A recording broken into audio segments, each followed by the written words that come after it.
Olá pessoal, esse é o canal Understandable Simplification.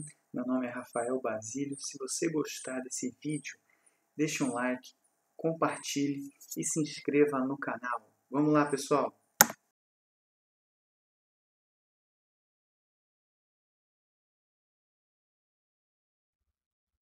Olá pessoal, esse é o exemplo 24. Então é o projeto de uma câmara hiperbárica cujo volume interno se conhece, 12.000 litros, e a pressão máxima também, 7.500 psi. Então, desprezando eventuais problemas com cordões de solda, resistência e dificuldades também com o processo de fabricação, qual deles, ou seja, o esférico ou o cilíndrico, qual deles minimiza o custo? Visto que os dados também são de modo de elasticidade, coeficiente de Poisson e limite de escoamento. Então vamos lá resolver, pessoal. Olá pessoal! Vamos resolver o exemplo 24, tá? Que consiste num vaso de pressão, nesse caso uma câmara hiperbárica, ou seja, um vaso de pressão que se destina a pressões elevadas, tá? Capaz de armazenar 12.000 litros, a uma pressão interna de 7.500 psi. O material é dado pelo módulo de elasticidade, coeficiente de Poisson e limite de escoamento, respectivamente.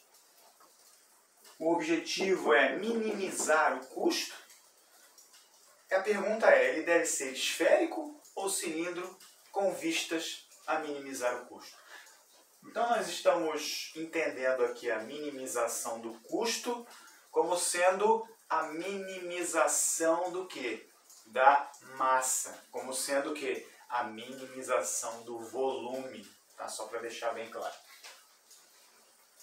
Então vamos lá. Primeira coisa aqui, basicamente é o quê? A única unidade que destoa das outras, é o PSI. Então, a gente já viu isso em vídeos anteriores, tá? A gente só vai converter aqui a pressão. Tá? Então, vamos colocar aqui agora a pressão em termos de megapascais, 51.775 megapascais, tá? Só para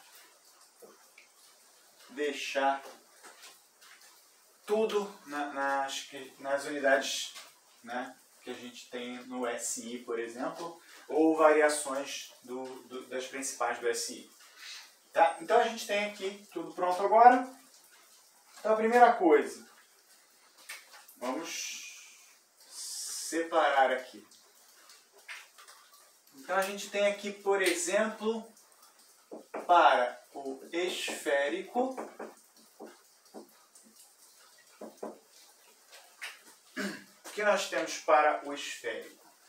Primeira coisa, a gente já pode, de posse do volume interno, já podemos encontrar o quê? O raio interno. Então, basicamente consiste em quê? Encontrar as dimensões do vaso, de modo que a gente consiga calcular seu volume de material, e esse volume de material, então, vai ser levado em consideração na tomada de decisão de qual realmente minimiza o custo. Então temos aqui o seguinte, que o volume interno, então no caso do esférico aqui, 4/3 de π RI ao cubo, sendo que nós temos aqui, então RI igual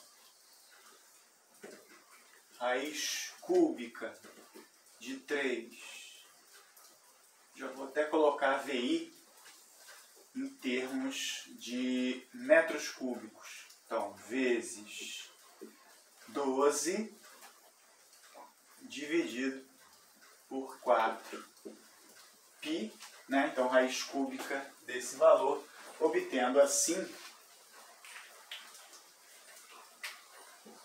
RI de 1,420 metros.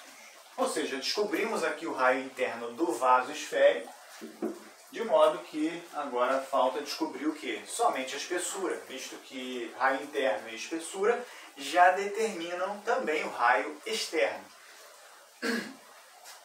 Então vamos para descobrir a espessura, tendo o limite que podemos chegar do material. Então vamos considerar aqui, tá? Só uma observação, vamos considerar aqui que o fator de segurança é igual a 1, para que nós cheguemos ao limite. É claro que na prática não adotaremos o fator de segurança 1, mas para fins comparativos de minimização de custo, isso nos basta. De modo que então a gente tem o seguinte, a gente tem aqui o elemento infinitesimal. Deixa eu colocar para cima. Deixa eu colocar isso aqui para cima. Então vamos colocar aqui, ó, o elemento infinitesimal. Então esse aqui é o elemento infinitesimal crítico do vaso esférico. Ele está situado onde? Nesse caso, como são vasos de pressão, vamos considerar aqui de paredes finas, né, para fins comparativos. Então nós temos o seguinte, que essa tensão aqui, ela é basicamente a tensão tangencial.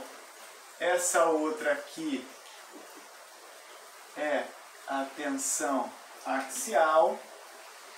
E essa outra aqui, ó, é a tensão radial. Nesse caso, a tensão radial vale menos P.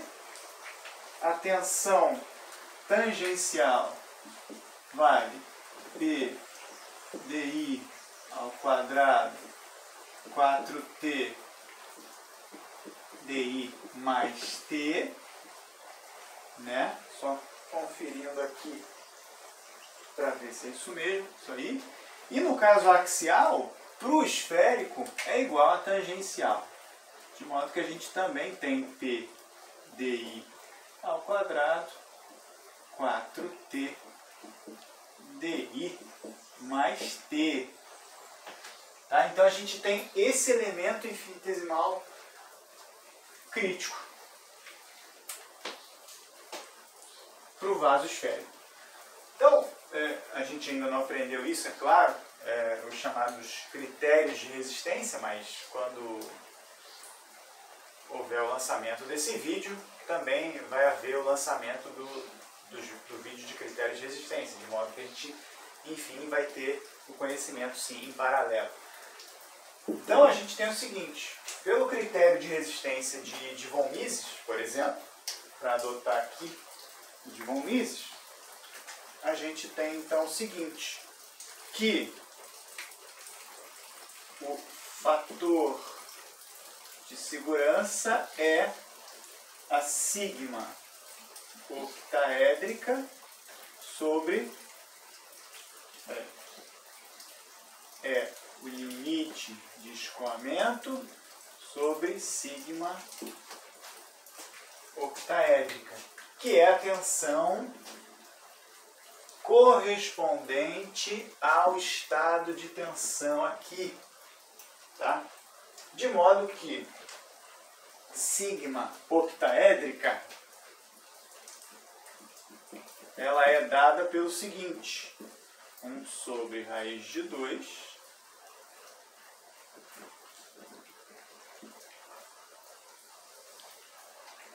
então, sigma 1 menos sigma 2 ao quadrado, mais sigma 2 menos sigma 3 ao quadrado, mais sigma 3 menos sigma 1 ao quadrado.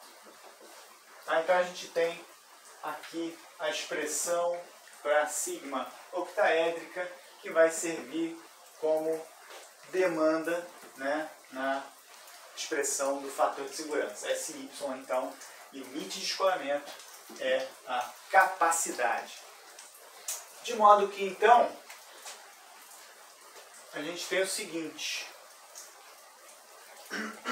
Nesse caso, a gente tem o estado triaxial de tensões aqui, ó. A gente tem sigma T, se a gente considerar aqui, ó,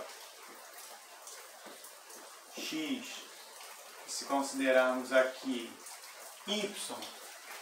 Então, como a gente já tem o estado triaxial de tensões, a gente basicamente também tem o quê? Sabendo a magnitude, é claro, a gente tem também as tensões principais. De modo que a tangencial é igual a axial, então, na verdade, a gente tem o seguinte aqui.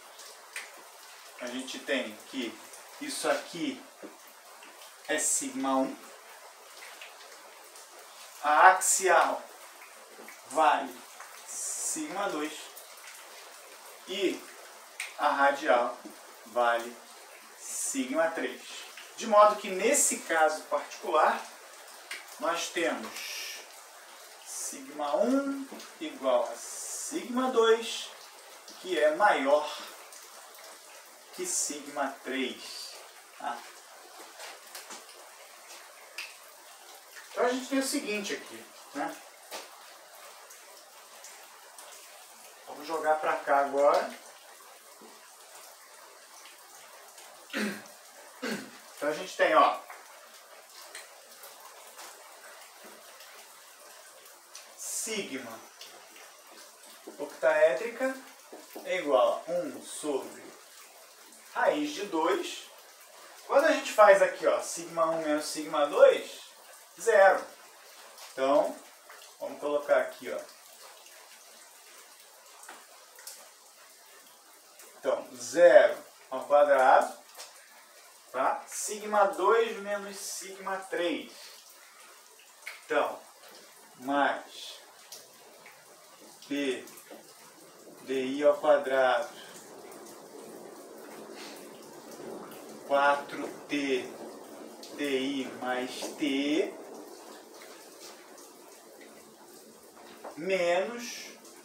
menos p. Então, mais p, isso aqui ao quadrado, mais menos p, menos essa aqui, menos p di ao quadrado 4t di mais t, e isso aqui também ao quadrado. Tá? Então, na verdade, a gente tem aqui, ó, dois termos que vão se somar. Então, esse aqui e esse aqui, né, fazendo aqui todo o desenvolvimento posterior a isso. Então, na verdade, a gente vai ter lá depois o seguinte. A gente vai ter que SY sobre 1, então na verdade o fator de segurança é 1. Então sigma octaédrica na verdade é SY sobre 1, então sigma octaédrica é o próprio SY. Então a gente tem aqui o seguinte, né? Aqui a gente tem raiz de 2 SY é igual a essa raiz aqui. Então, na verdade, a gente tem o quê? 2. Então, raiz de 2. E aqui, como é ao quadrado, tanto faz. Então, a gente tem, por exemplo, P di ao quadrado 4t di mais t mais p, por exemplo, isso aqui ao quadrado. Desenvolvendo isso aqui como uma equação de segundo grau, né, para a variável t, espessura. Então, nós temos que, substituindo todas as outras variáveis, né, nós temos que T vai ser igual a 0,040 metros. Tá? Então, só salientando aqui, ó, a gente tem então o raio interno para o caso esférico e a espessura para o caso esférico, determinando, portanto, toda a geometria necessária para o esférico. É claro que, como avisado, a gente está desprezando quaisquer outras dificuldades de fabricação, de, por exemplo, soldar essas partes para formar uma esfera propriamente. Isso tudo está sendo desprezado nesse momento. Tá? Então, esse aqui é a configuração geométrica do esférico. Agora, falando do cilíndrico, então vamos separar bem aqui.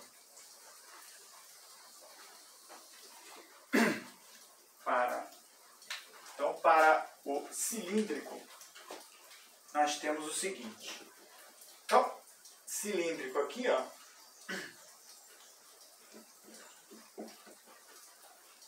Cilíndrico. A gente também tem o volume interno, de modo que a gente pode achar um raio interno, desde que saibamos também a altura desse cilindro. Para minimizar o custo, então lá do cálculo 1, se eu não me engano,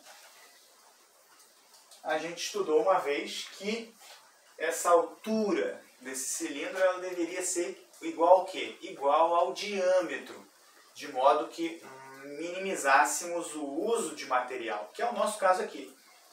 Então a gente tem o seguinte, que VI, na verdade, é π DI ao quadrado sobre 4, né, que é a área da base, vezes a altura interna desse cilindro.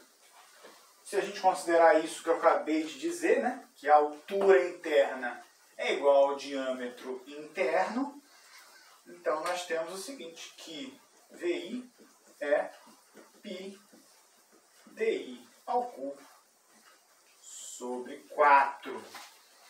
Ao substituir aqui todos os dados de entrada, acharemos um DI que vale 2,481 metros. Tá? Então esse é o diâmetro interno desse cilindro que vai servir como câmara hiperbárica para esse exemplo. Tá? Perfeito. Então nós temos agora o seguinte, temos que descobrir a espessura desse vaso de pressão cilíndrico. De modo que procedimento análogo será adotado. Ou seja, vamos desenhar aqui o elemento infinitesimal. Vamos colocar aqui o elemento infinitesimal, também considerando x e y, desse modo, correto? Então, quem vai ser a tensão tangencial nesse caso? Né? Então, a gente tem sigma tangencial sendo P DI 2T, que é o caso da tensão tangencial para o cilíndrico. Já a sigma axial vai ser o quê? P DI ao quadrado 4T DI mais T. E a radial então, radial vai ser o quê? Menos a pressão, né? E mais uma vez enfatizando que estamos assumindo que esses vasos de pressão serão então de paredes finas. De modo que então a tangencial é maior do que a axial, então ela vai ser a própria σ1. A axial vai ser σ2 e a radial vai ser σ3. Mas como é que a gente sabe isso? Que uma maior que a outra, se a gente ainda nem determinou quem é T? Na verdade é o seguinte, se a gente verificar experimentalmente, a gente verifica num vaso de pressão, por exemplo, nesse caso cilíndrico, que a maior parte dos vasos de pressão que se rompe, ou que tem a tendência de se romper, tem essa tendência justamente no descolamento, né? Nessa separação desse modo aqui, ou seja, com tensão tangencial preponderante nessa ruptura. Tá? E matematicamente também, se nós colocarmos aqui em função de t, avaliaremos esse modo de falha também. Tá? Então, se isso aqui é σ1, σ2, σ3, aplicando sigma octaédrica, então vamos colocar aqui, ó, sigma octaédrica, tá? Que na verdade também pode ser isso aqui, mas vamos começar do início. 1 sobre raiz de 2. Então vamos colocar aqui. Então a gente tem o seguinte aqui inicialmente. Sigma 1 menos sigma 2, então sigma 1 menos sigma 2, então nós temos o seguinte aqui. P di 2t menos P di ao quadrado 4t di mais t.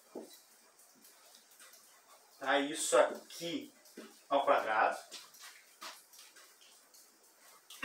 Mais sigma 2 menos sigma 3.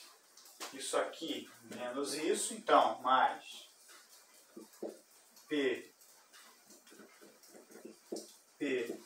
di ao quadrado 4t di mais t menos p, então mais p ao quadrado.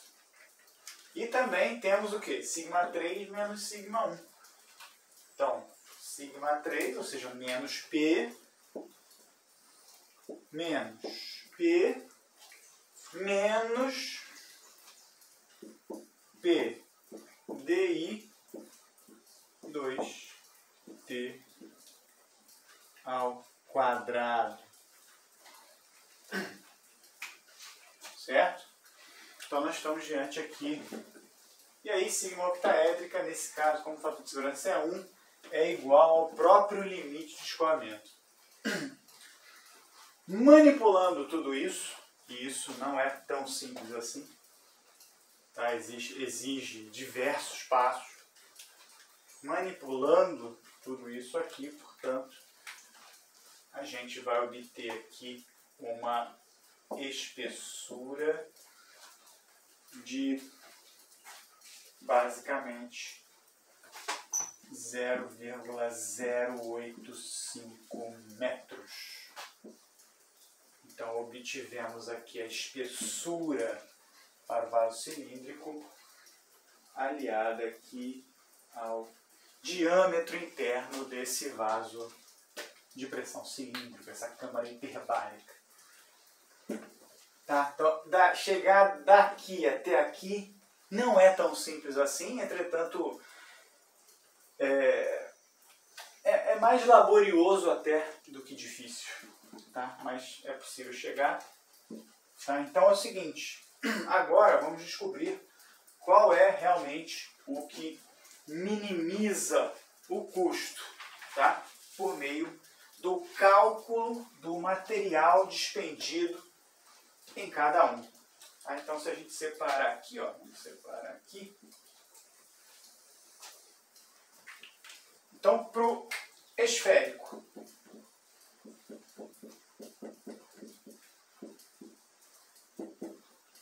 então basta que nós calculemos o quê? O volume do material empregado. Então, se a gente chamar aqui, ó, volume total esférico, vai ser o quê? 4/3 de π, vamos colocar aqui, ó, raio externo ao cubo menos raio interno ao cubo. Quem é o raio externo? O raio externo é o raio interno mais uma espessura. Tá? De modo que a gente tem a espessura e tem o raio interno. De modo que o VDE será de 1,042 metros cúbicos. Tá? Então, para fabricar o vaso de pressão esférico, gastaremos. Isso aqui, é claro, mais uma vez enfatizando que não estamos fazendo nenhuma análise de processo de fabricação, o que seria um complicador neste caso. Tá? Então, excetuando-se essa parte. Já para o cilíndrico,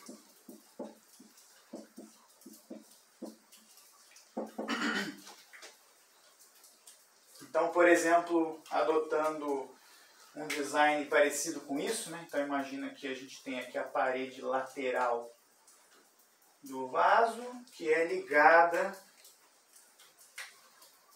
à base aqui, né? Digamos assim. É só para a gente dar só para dar o design de montagem aqui da base com a lateral, né? E aí a gente tem aqui, por exemplo, a linha de centro do cilindro. Tá? Só para dar um esclarecimento no que se refere ao que a gente está considerando aqui como design. Então a gente está considerando o seguinte, que a espessura da base, né, essa espessura aqui é igual a essa, né? As duas espessuras são iguais, tá? De modo que é o seguinte, então a gente tem aqui agora o V, volume total do cilindro vai ser o quê? O π, diâmetro externo da base, né? Ou seja, o diâmetro externo da base é igual ao diâmetro externo do cilindro, né, lá na lateral aqui. Ao quadrado sobre 4 é a área, vezes a altura desse cilindro vermelho, que é o quê? A própria espessura. Só que o volume do material não é só essa parte vermelha, essa parte preta aqui também. De modo que isso aqui seja mais, né, vamos separar até um pouco mais aqui, mais π vezes DE. Deixa eu colocar aqui. π DE ao quadrado menos DI ao quadrado sobre 4, ou seja, a área do anel da base aqui da parte cilíndrica, vezes a altura. A gente definiu que a altura HI seria o quê? DI. Então, vezes o diâmetro interno. Tá? De modo que, então, o volume total do cilindro seja 2,638 metros cúbicos. O que a gente pode concluir com isso agora? Que o volume total do cilindro, para construir a câmara hiperbárica cilíndrica, gastaremos mais material do que para construir a câmara hiperbárica esférica. Então, se mais material, nesse caso está específico, se mais material significa mais capital, então o mais barato seria o quê? O vaso de pressão esférico, a câmara hiperbárica esférica. Tá? Então, essa é a conclusão do exemplo 24. Tá? Me despeço por aqui, muito obrigado e até a próxima. Bom, me despeço por aqui, até o próximo vídeo, se Deus quiser.